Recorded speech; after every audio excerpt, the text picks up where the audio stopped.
coming up on the Lead Ministry Podcast. People are like tea bags. You don't know what's inside until you place them into hot water. Am I right? And now your host, Josh Denhart. Hey, everybody. Welcome back to another episode of the Lead Ministry Podcast. Grateful that you're here. It's a new year. It's a new day. It is ripping cold outside where I'm at, but we're here in the warm studio and extremely grateful. So here is just a pic, if you're watching YouTube, a quick overview of the home studio. People like to see that from time to time, but guess what? We are here with our good friend, Bill Van Kirk. Good to see you, buddy. Yeah, good to see you too. Yeah, it is very cold outside. I'm in Wisconsin. And man, we got a lot of snow the last few days. Yeah, we got some snow last week, but I guess I want to ask, we're at 4 degrees at the current. It was -6 earlier today. What about you? It was the same. Yeah, this morning when I woke up, it was -8. Okay. Now it's warmed up a tad. Yeah. It went from -6 here to negative or just a +4. I mean, yeah, but it makes a difference, doesn't it? Now, the funny thing, Bill, is that we are talking about burnout. And we're going to have a little micro series on burnout. But the interesting thing, it's the silent killer, right? It's the silent killer of ministry, this idea of burnout. It is always lurking somewhere in the shadows. And not on this episode, but since we are talking about how absolutely frigid it is outside, there is a seasonal side to ministry burnout. You aren't getting able to, unless you're in Southern California, you don't got to deal with this. But in Iowa or in Wisconsin, you're homebound or you're office bound, and you literally go as fast as you can from your car into work, and then you get yourself. You're not really lingering long outside. I mean, for those of you who don't live in a cold temperature, breathing in actually hurts at this temperature. Am I right? It really does. Yeah, all the moisture in your nose and sinuses freeze when you breathe in. It's terrible. It's terrible, and your face hurts. That's the other thing. You go outside, your face hurts. I will say, though, I lived in Texas for 4 months over the summer in Houston. And I was like, oh, wow, their summer is like the same thing as our winter, where it's so hot and so humid that they literally go from air conditioning to air conditioning. Yeah. Okay. This is funny. You're actually bringing up a good point, because I was down in, I think it was Tucson, Arizona, actually doing a big chemistry show thing a long time ago.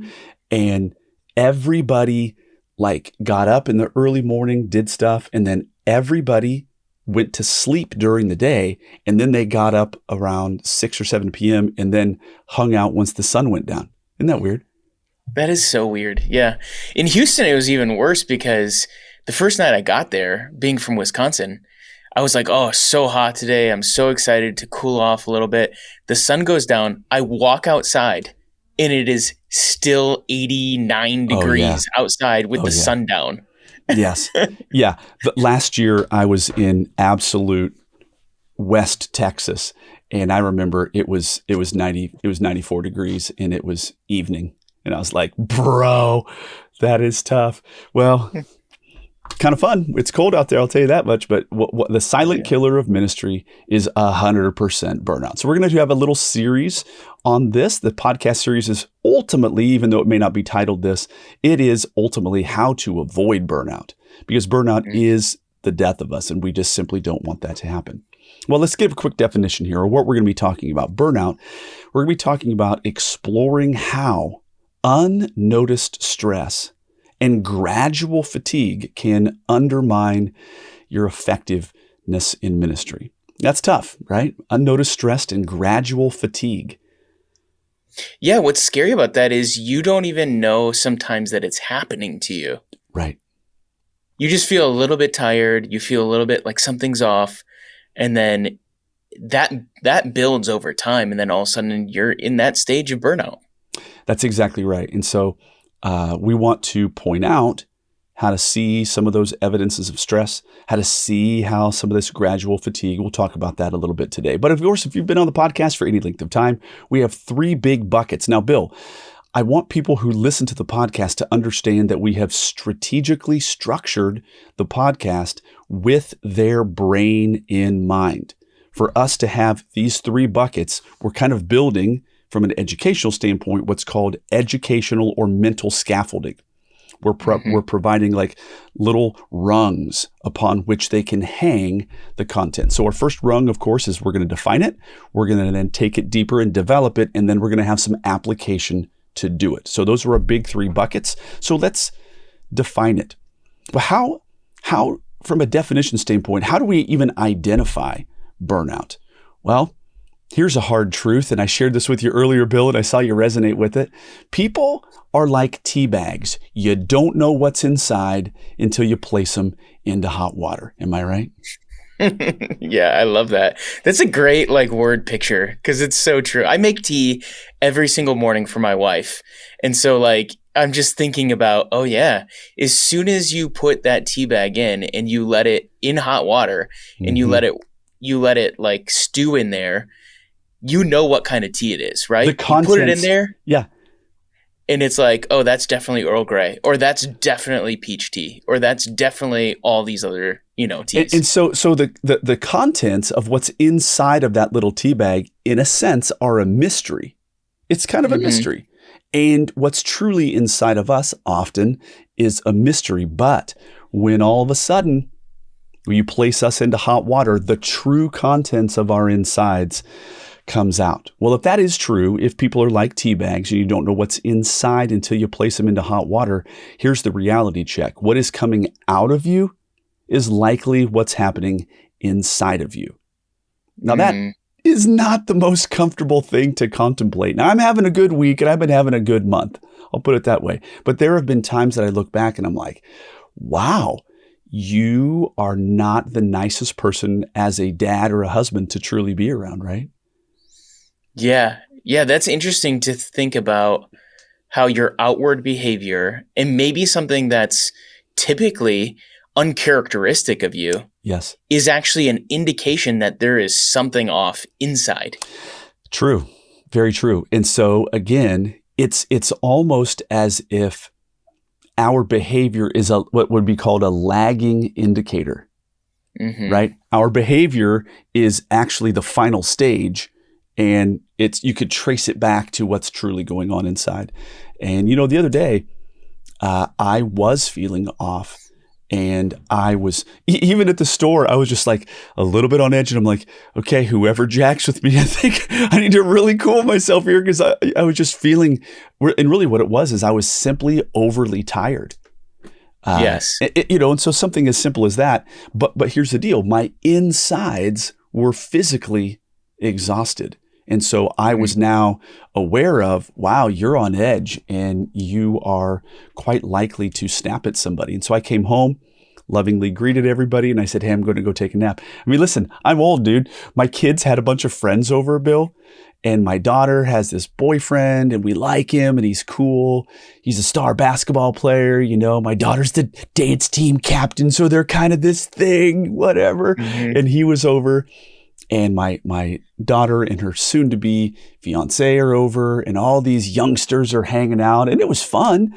And I looked at my wife at 10:32 p.m. and I was like, babe, I think I'm going to head upstairs. And she looked at me like, bro, grow up a little bit, hang a little bit here. And so I stayed up a little bit later, and then and I know the times, right? It was 11:23, and I was like, bro, I am going to pay for this, right? So I went to bed, and then all of a sudden I have to get up at 5 to eat because I have hypoglycemia. That's another story. But all of a sudden I heard my daughter up. And I was like, oh, drama. She's all excited about this boy. I'm sure the best dad move is to get up at 5 a.m. and talk to her. So I just pushed myself too hard. And as a result, I was on edge, and I was getting ready to freak out on some people. But I'll tell you what, simply recognizing that is a huge deal. And I could pull back and not try to push forward. I think that's a key. We'll talk about that later in this series. Knowing when you're kind of freaking out, pull the plug, dude. Yes, absolutely.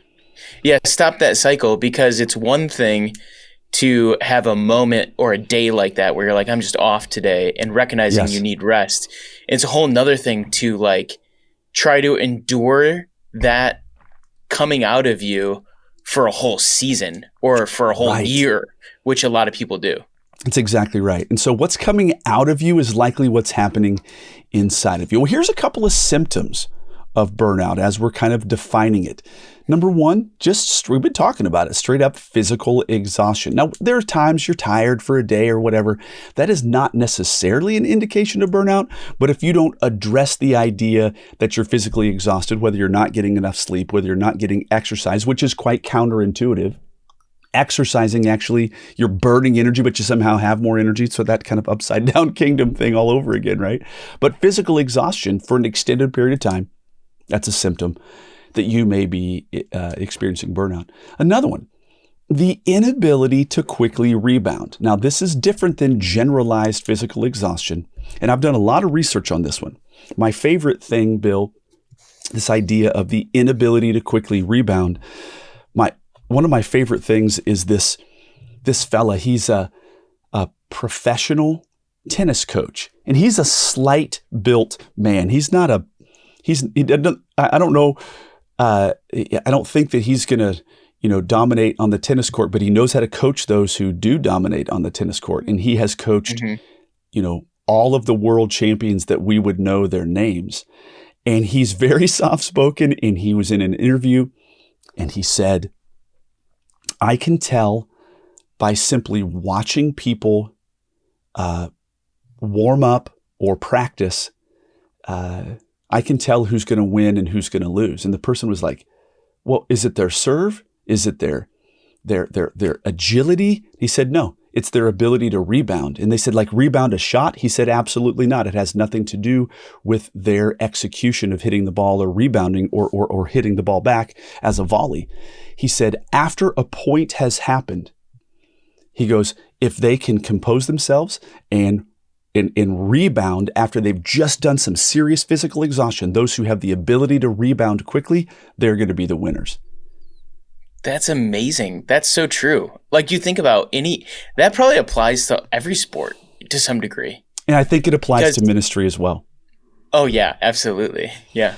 And it does apply to a sport. Can you go exert yourself physically? Okay, here's an example from the physical, exercise world. I was a part of a workout place called Orange Theory. And it's kind of you're either on a treadmill or a bike, and then you go to the rowing machine, and then you do a bunch of lifting. And you do this it's like 3 things every time. Great. Well, and then on the run or on the bike, they have you do these really intense things, and then you totally back it down. And the longer that I was at Orange Theory, what I was noticing is that my recovery time was becoming less and less. I was getting healthier and healthier. I was recovering so much more faster, to where when I first started, we would do this kind of all out or push really hard. And I felt like my lungs were bleeding, really. I was like, whoa, man. And my heart was still racing intensely by the time my recovery had ended and I had to go into another all out. You see what I'm saying? Yeah, absolutely. And so it was almost like, I wasn't fully recovered by the time the next full out went. But as I got better conditioned and stuck with this Orange Theory thing, I would do an all out, and then they would give me this, 2-minute block to have. It's called active recovery. You're still moving, but you're slowing it down. And I found that I could get my heart rate, because they have a heart rate monitor on you all the time.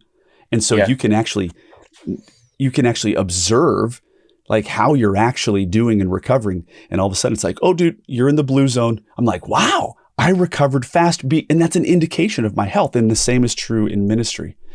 You had a hard weekend with a big event. Are you trashed the next week? That's not good recovery. For a whole week. Yeah. Right. And I know people that are like that they're just like, this just smoked me. Okay. Right. Well, your ability to rebound, and maybe you take Monday a little slower, but can you get back up on the horse and execute? Or if you have, and this was a really hard one for me, Bill, in terms of burnout, I had to learn a lot of strategies. And we're going to talk about this in this particular podcast series. But as it related to counseling other people, I was a beloved pastor at our church. I'm just being honest. I had a lot of relationships. And when you have a lot of relationships in the church and people have hard things that happen in their lives, they're going to come to you, whether you're the care and counseling pastor or whether you're not, right? And so there were some super egregious, hard things that that would peel the paint off of the walls of the listeners if I were to share some of the tragedies that were going on in people's lives that I was dealing with. And I had a very difficult time rebounding from that I was internalizing some of their, like, it was getting on me, right? The drama in their sin and all this stuff was splattering off the table, and some of it was getting on me, and it was kind of taking me out. And so rebounding, how do you find this to be true for yourself, Bill, about the rebound after a hard ministry run? Yeah, I mean, I think early on in ministry, the crazy events, I would just feel like way too depleted from that. And I really resonated with what you said about like drama in people's lives or tragedy in people's lives. I remember when I first got into ministry, my like mentor pastor who helped hire me, he would go into these counseling sessions and he'd come out and he'd share just a little tidbit of like, what people are dealing with, no particulars, but just share like, divorce or whatever, these things that are going on. And I would be like, how does he like live his life after that? Yeah. Cause I really internalized other people's pain and other people's sin. And especially when people hurt each other, it's so grievous that you can easily carry it with you.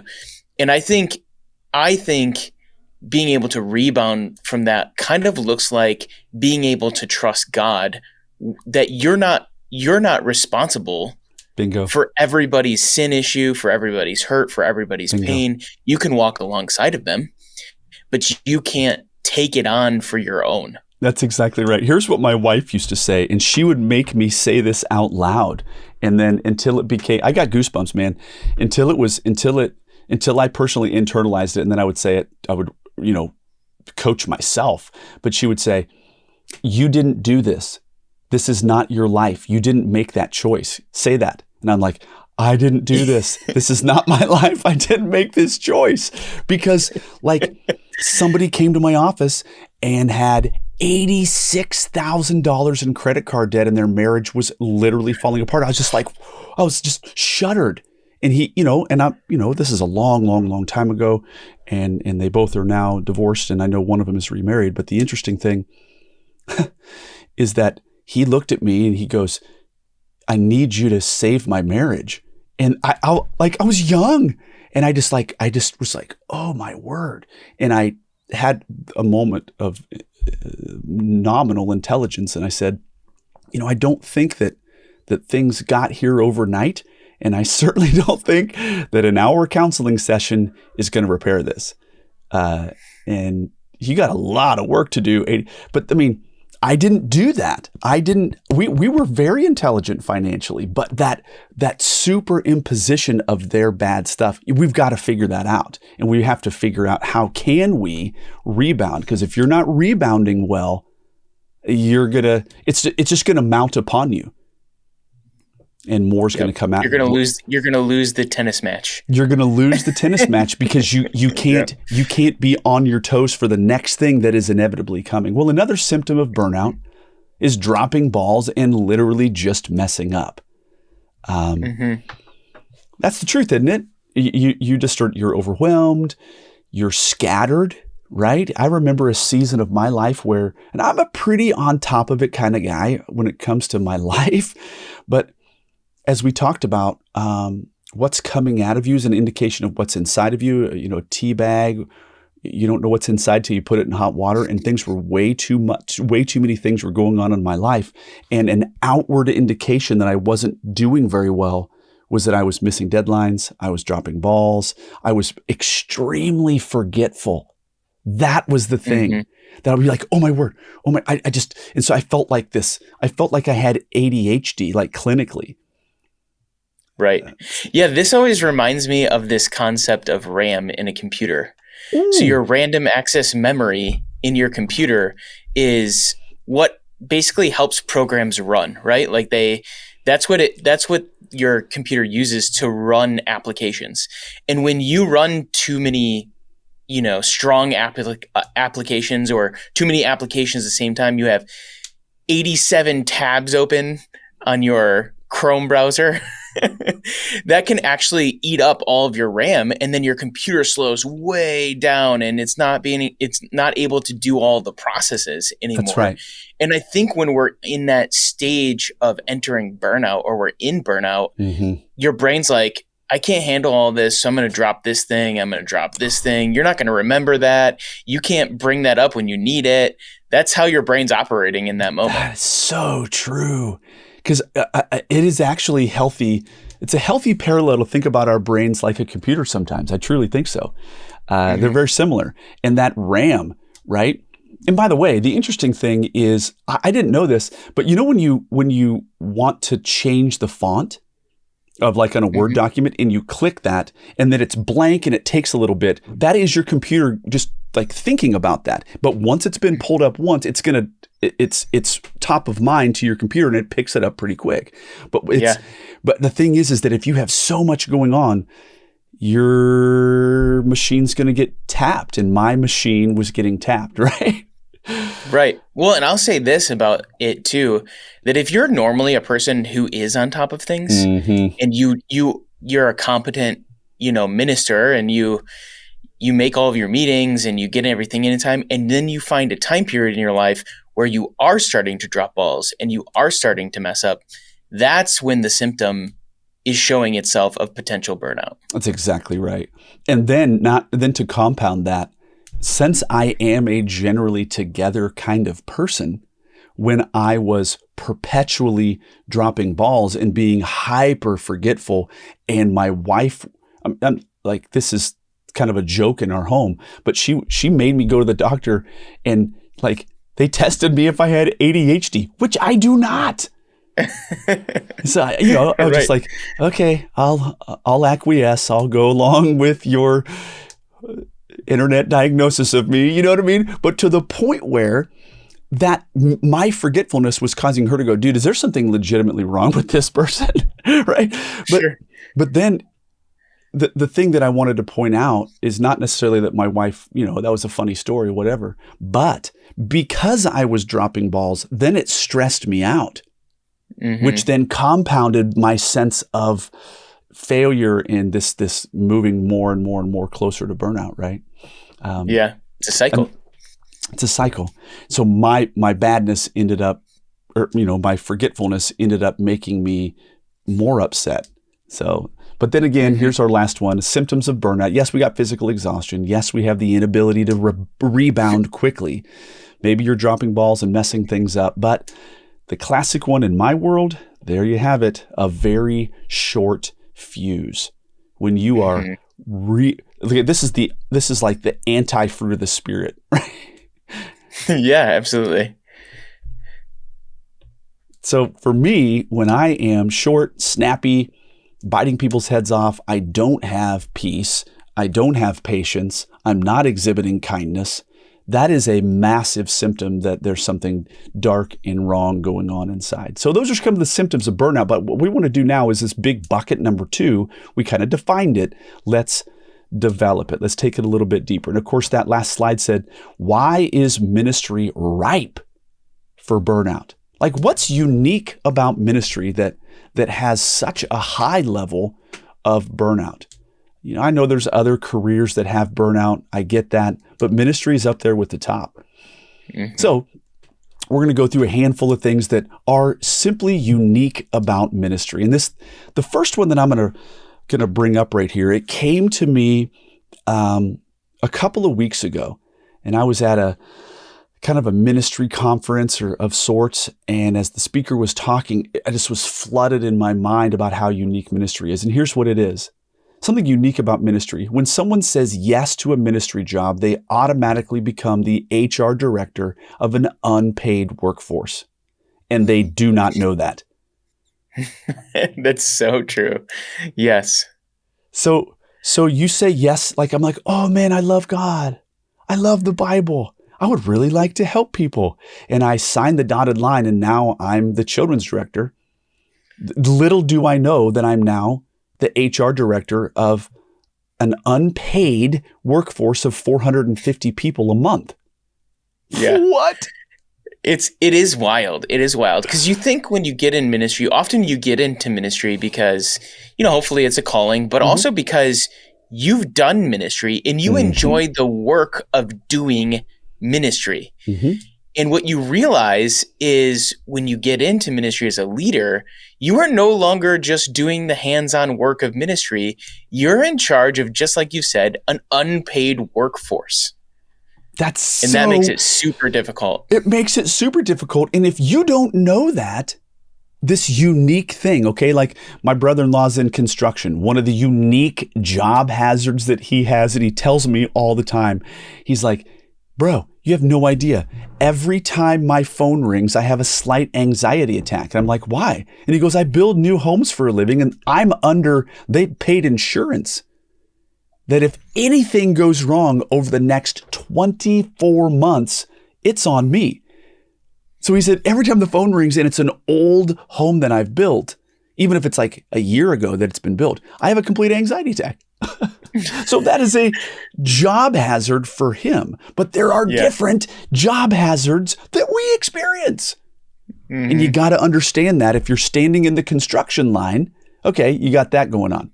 If you're standing in the ministry line, there's a different set of job hazards. And one of those job hazards is you have to be extremely motivating in order to get other people to do the work of the church and not be paid. That's a big deal. That's such a big deal.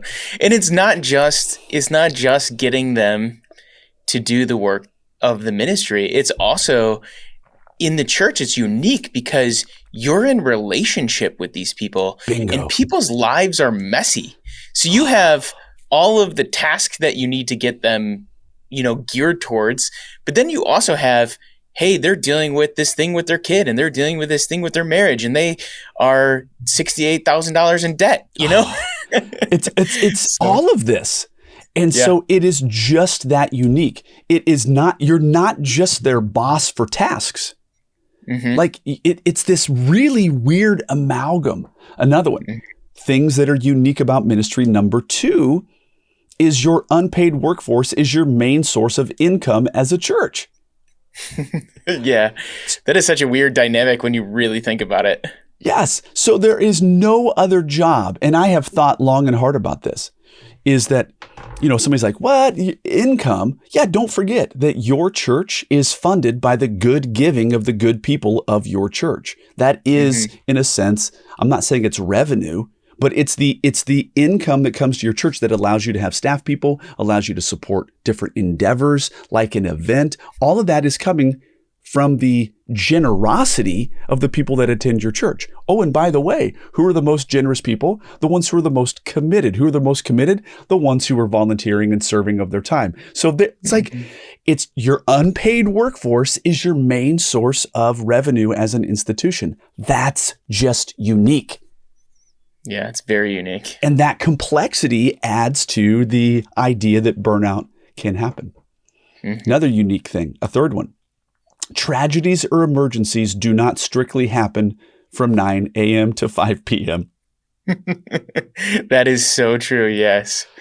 Yeah. They happen when you least want them to happen. That's exactly right. And, here I was, Bill, a number of years ago. I had worked at the church for a long enough period of time that they gave me a sabbatical. And, and I had some strict orders, right, from some of the other pastors. Do not check your email. Like we've trained you and set you up for how you're going to have some time off here. So just really, really lean into that. Well, tragedies still happen, and the healing salve of Christ needs to be applied to people's lives. And the funny thing was, I was out on this sabbatical, and this couple had a stillborn baby. Like she gave birth to a stillborn child. And it was brutal. It was the first funeral that I'd ever led. And I was called out of a sabbatical because in their darkest time of need of the, 11 or 12 like senior staff leaders, they wanted me. And so you don't go, oh, hey, guess what? I'm on sabbatical. Buzz off. Are you kidding me? Who would do such a thing? Right. And so tragedies don't happen from 9 to 5. I was a high school chemistry teacher. There were no tragedies. I went in at 7:30 every single day. I got home at 7:45 every single day without question. If I was home at 3:52, my wife would be like, oh, what happened? You're home late. I was 7 minutes late. Oh, did you get caught in the hall? Yeah. Right. So it's just different. Right. And so there were no like what? Somebody's, you're not prepared for lab tomorrow, right? You have some papers to grade. I didn't do any of that stuff at home. I had systems to build all of that. But when it comes to ministry, it's almost never ending. Am I right?